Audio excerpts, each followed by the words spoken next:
juiz da 14ª Vara Federal de Natal revoga a prisão de Henrique Eduardo Alves, que agora vai responder em liberdade por supostas fraudes cometidas na construção da Arena das Dunas.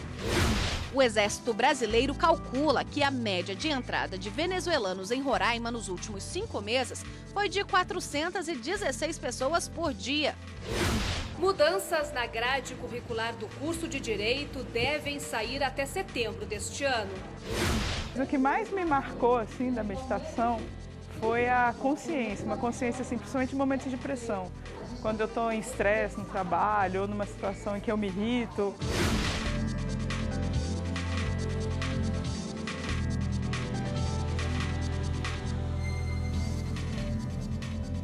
Olá, boa tarde. Justiça do Rio Grande do Norte concede liberdade ao ex-ministro Henrique Eduardo Alves. Vamos conversar com a reportagem da TV Justiça a respeito deste assunto. E quem tem as informações ao vivo é o repórter Gabriel Seafrei. Boa tarde, Gabriel. Oi, Cadu. Boa tarde para você. Boa tarde a todos. A decisão de revogar a prisão foi tomada pelo juiz da 14ª Vara Federal de Natal. Henrique Eduardo Alves estava em prisão domiciliar e agora vai responder em liberdade a um processo que apura fraudes cometidas na construção da Arena das Dunas, o estádio de Natal que foi utilizado durante a Copa do Mundo do Brasil. Henrique Eduardo Alves é investigado pelos crimes de lavagem de dinheiro e corrupção passiva. Em outro processo, ele também responde a um outro processo que investiga fraudes cometidas no Fundo de Investimento do FGTS. Henrique Eduardo Alves ocupou o cargo de ministro do Turismo e também foi deputado federal. Cadu. Obrigado, Gabriel. O agravamento da crise política e econômica na Venezuela tem trazido ao Brasil um número cada vez maior de imigrantes. Em 6 meses, mais de 16 mil venezuelanos pediram refúgio em Roraima, segundo a Polícia Federal. O número é 20% maior do que os pedidos de todo o ano passado. Entre janeiro e junho deste ano, a Polícia Federal recebeu 16.953 pedidos de refúgio em Roraima. 97% deles só de venezuelanos. O recorde foi registrado em maio, quando mais de 4 mil fizeram a solicitação. Os demais são de cubanos, haitianos e cidadãos de outras nacionalidades. Uma vez feito o pedido, o documento segue para o Comitê Nacional para os Refugiados, que analisa e reconhece ou não a condição desses imigrantes. O Exército Brasileiro calcula que a média de entrada de venezuelanos em Roraima nos últimos 5 meses foi de 416 pessoas por dia. Atualmente, o estado tem 9 abrigos públicos com cerca de 4 mil pessoas, 5 deles abertos só neste ano. Mesmo assim, ainda há estrangeiros em situação de rua em 10 dos 15 municípios do estado. A Polícia Federal cumpriu 17 mandados judiciais para investigar uma quadrilha acusada de fraudar a Previdência no Maranhão e no Ceará. As investigações começaram em 2013, após a identificação de um esquema que inseria vínculos trabalhistas inexistentes no Cadastro Nacional de Informações Sociais. 2 pessoas foram presas de forma preventiva. Os envolvidos foram indiciados pelos crimes de estelionato previdenciário e associação criminosa. O prejuízo inicial, identificado com a concessão de 127 benefícios fraudulentos, ultrapassa, olha só, 13 milhões de reais. Presidente do Supremo Tribunal Federal, ministra Carmen Lúcia, prorroga prazo de investigação contra o senador Romero Jucá. Novamente, conversamos com a reportagem da TV Justiça. Quem tem as informações desta vez sobre esse assunto é a repórter Aline Barcelos. Boa tarde, Aline. Boa tarde, Cadu. Boa tarde a todos. A Polícia Federal havia pedido 60 dias para concluir as investigações, prazo que teve o aval da Procuradoria-Geral da República. Mas a presidente do Supremo Tribunal Federal, ministra Carmen Lúcia, ao analisar o caso, resolveu conceder mais 30 dias. No documento, a ministra citou o princípio da razoável duração do processo para justificar a decisão. Neste inquérito, Romero Jucá é suspeito de ter recebido 10 milhões de reais em propina da Odebrecht e da Andrade Gutierrez para beneficiar as empresas na licitação do projeto Madeira, usina hidrelétrica de Santo Antônio. Cadu. Obrigado pelas informações, Aline. E no próximo bloco do Jornal da Justiça, veja as mudanças no currículo do curso de Direito. Mudanças na grade curricular do curso de Direito devem sair até setembro deste ano.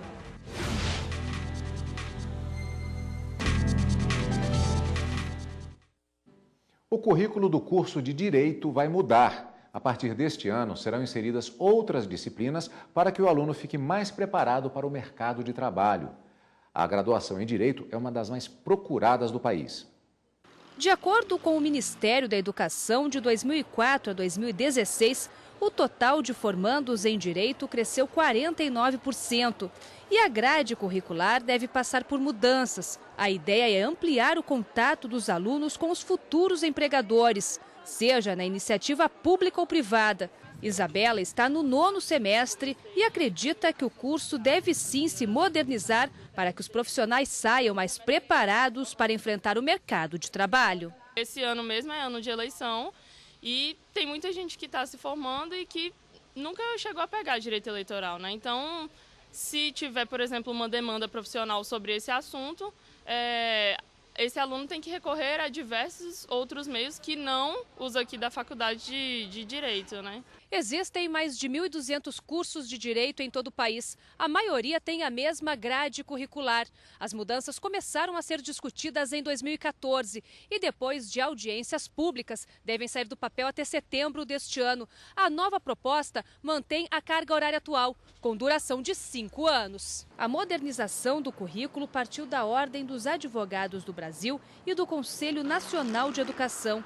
As duas instituições acreditam que a mudança vai colaborar com a formação de bacharéis em Direito com diferentes perfis. É natural que um curso, de tempos em tempos, tenha que ter as suas devidas atualizações curriculares, não é? Tanto em relação à aproximação dos conteúdos às fronteiras do conhecimento desenvolvidos durante o período de vigência de determinado currículo, quanto também em relação à atenção, não é? Aos novos requisitos profissionais de atuação, aos novos campos de trabalho que surgem, tá certo? No sentido de ampliar a representação social mesmo do profissional, tá certo?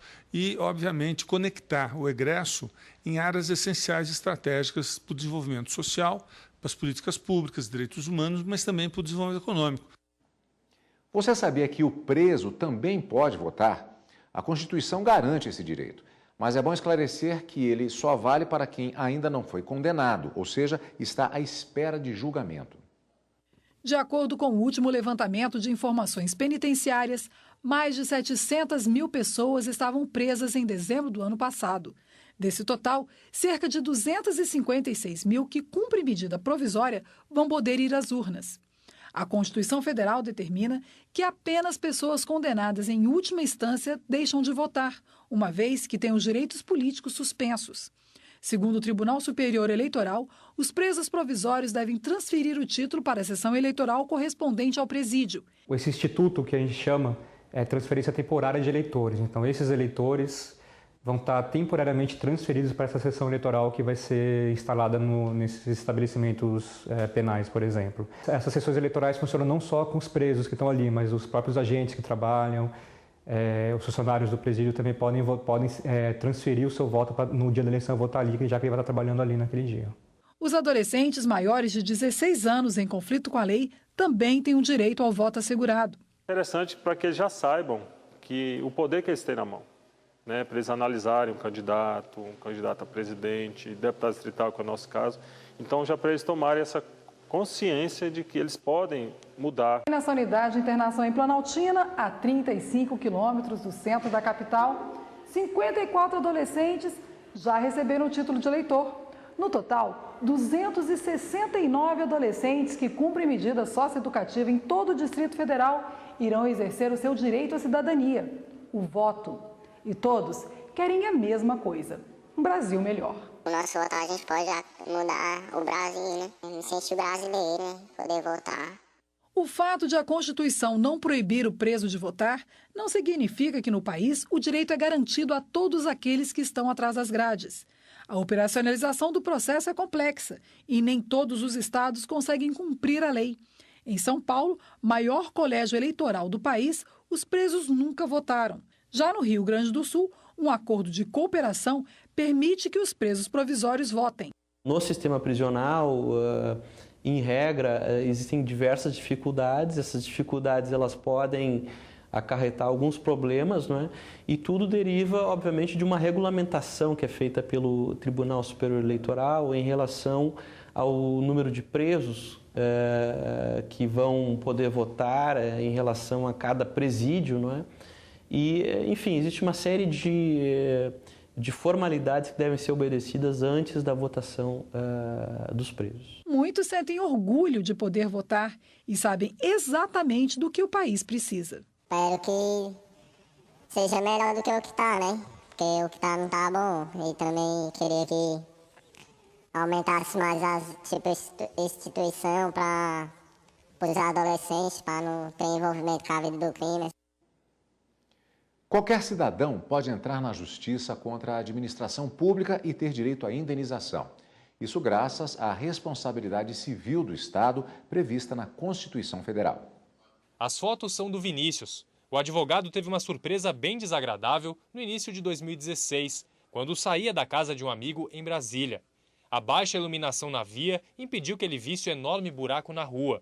O resultado? Roda empenada e pneu estourado. O pior de tudo, o pneu tinha acabado de ser comprado.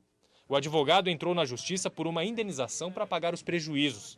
Juntou todas as provas e pouco tempo depois saiu a decisão em favor dele. Me deixou indignado porque é um bem que custa caro para ser danificado assim de uma forma simples, que o Estado poderia ter evitado. Casos semelhantes ao do Vinícius envolvendo falhas da administração pública se repetem por várias partes do país. Em Santa Catarina, a família de um aluno de escola pública vai receber R$15 mil de indenização, depois que o estudante cortou a mão em uma janela que estava quebrada. A decisão foi unânime. Estas indenizações só foram possíveis porque a Constituição Federal prevê a responsabilidade civil do Estado. Ela se divide em dois tipos: objetiva, quando basta a vítima provar que ocorreu o dano, e a subjetiva, quando a pessoa tem que provar a culpa do agente público ou de organização privada que esteja a serviço do poder público como fatores que causaram o prejuízo. Segurar os direitos previstos em lei é ter provas em mãos e confiar na justiça. A gente paga imposto muito alto, então a gente não pode deixar esse tipo de dano, prejuízo, passar em branco. Tem que procurar seus direitos.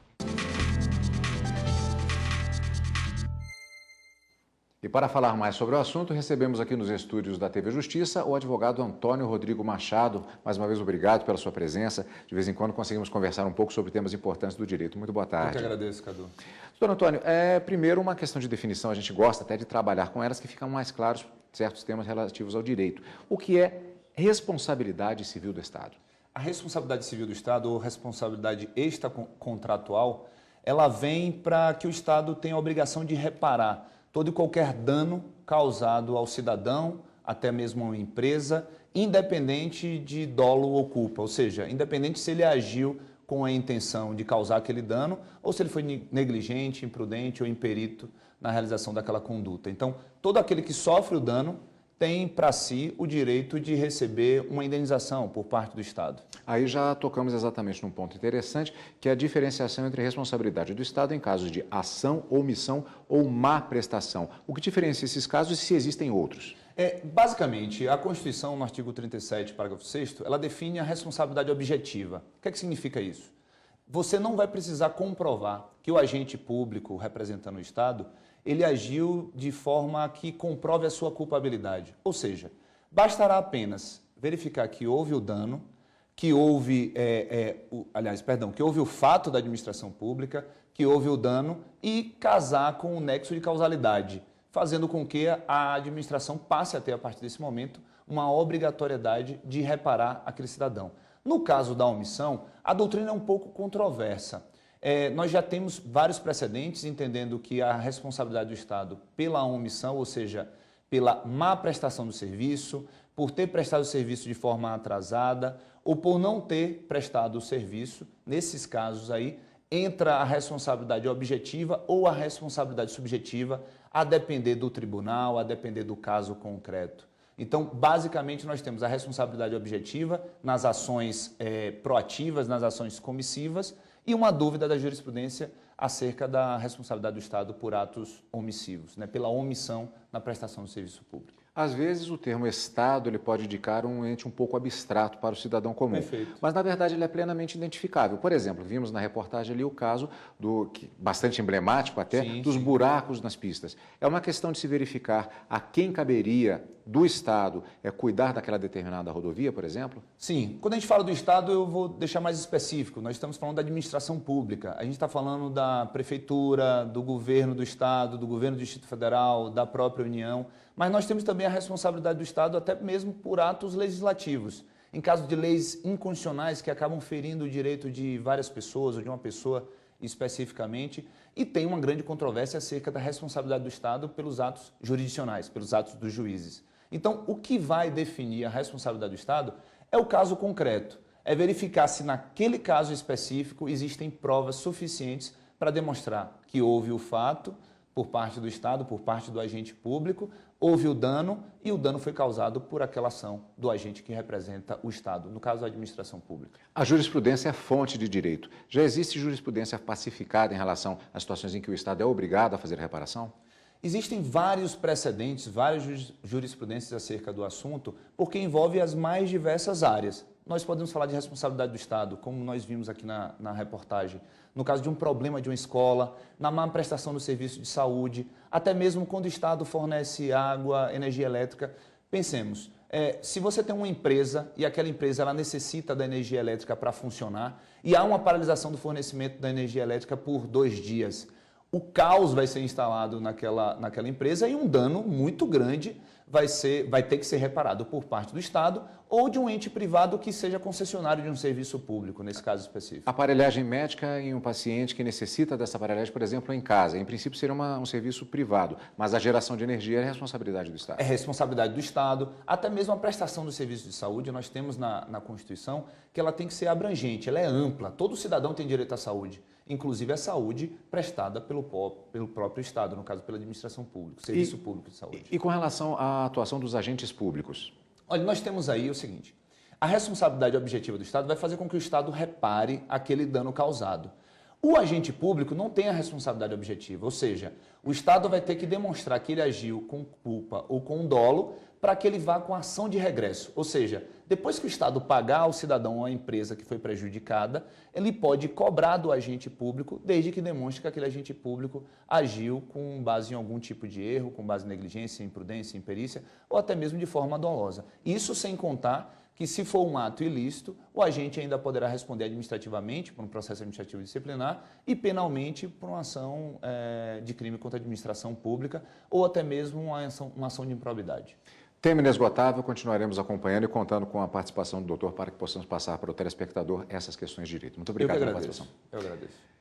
E no próximo bloco do Jornal da Justiça, no quadro Eu Faço a Diferença, conheça as atividades da Sociedade Vipassana de Meditação, que tem mudado a vida de muita gente em Brasília. O que mais me marcou assim da meditação foi a consciência, uma consciência assim, principalmente em momentos de pressão. Quando eu estou em estresse no trabalho ou numa situação em que eu me irrito.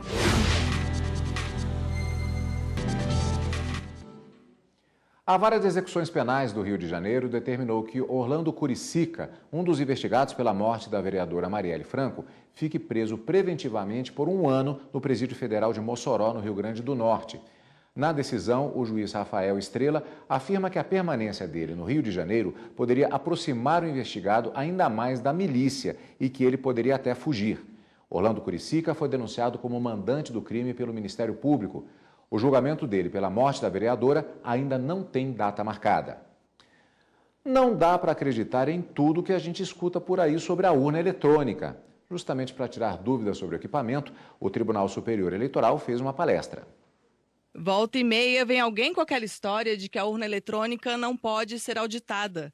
Ou que se um hacker entra no sistema da NASA, como ele não vai fraudar a urna? E por aí vai. Mas será mesmo? É mito ou verdade que a urna eletrônica não pode ser auditada? Nós demonstramos ali na nossa apresentação a quantidade de mecanismos que existe para a auditabilidade da urna eletrônica, como a votação paralela, o registro digital do voto, o log da urna, que é a caixa preta que a urna emite, registra todos os seus passos.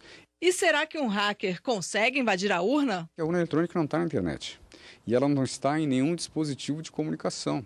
O hacker, para invadir uma urna, certamente ele jamais vai conseguir pela internet. Ele teria que estar de posse dessa urna, romper os lacres físicos e romper ali as mais de 30 barreiras de segurança que existem na própria urna eletrônica. E para não deixar dúvida, a tecnologia da urna é da Justiça Eleitoral ou da empresa que fabrica o equipamento. Nós não temos nenhuma dependência de nenhum fabricante, porque o projeto da urna é do TSE. Justamente para acabar com tanta lenda que ainda ronda o nosso sistema de votação, o Tribunal Superior Eleitoral realizou a palestra Mitos e Verdades sobre a urna eletrônica. A ideia era tirar dúvidas de servidores e colaboradores. A nossa intenção aqui foi justamente colocar esses pontos, principalmente demonstrando como o processo eleitoral efetivamente funciona. Agora você já sabe. Não acredite em tudo que vê por aí. O corre-corre no dia a dia do mundo real ou virtual, onde a competitividade é cada vez maior, tem exigido muito das pessoas e refletido diretamente na saúde de muita gente. Aprender a lidar com sentimentos como a angústia, a ansiedade e o medo que o mundo moderno gera não é tarefa fácil. Mas um projeto em Brasília tem transformado a vida de quem está em busca de paz e qualidade de vida. Veja agora no quadro Eu Faço a Diferença.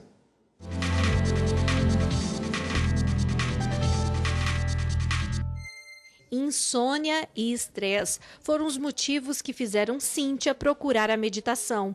Com 2 meses da prática, ela conta que já conseguiu dormir melhor e ainda teve outros benefícios. O que mais me marcou assim da meditação foi a consciência, uma consciência assim, principalmente em momentos de pressão.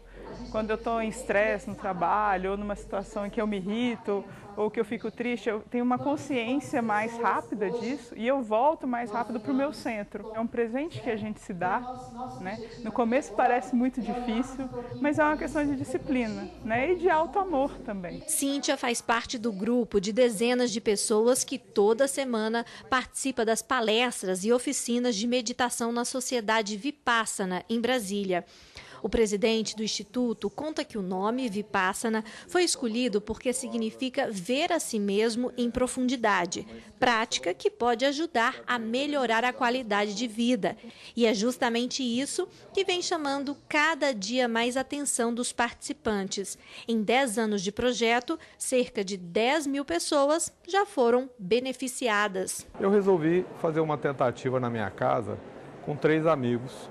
Esses 3 amigos gostaram muito do aprendizado, convidaram outros 3, a coisa foi crescendo, chegou num ponto que não cabia mais na sala da minha casa e aí eu fui obrigado a procurar um espaço. Regis coordena cada encontro do projeto. Tudo que aprendeu nos cursos que fez nos Estados Unidos, Tailândia e Índia, ele repassa para os instrutores de meditação, que, por sua vez, ensinam os participantes das oficinas. Neste momento, todas essas pessoas estão em meditação. Para quem acha que é um processo difícil, o presidente do Instituto garante que não é. Regis, conta pra gente, para quem está em casa e quer começar essa prática da meditação, qual que é a dica? Olha, é relativamente simples. Nós procuramos trazer a nossa mente, que devagar demais, está sempre dispersa, né?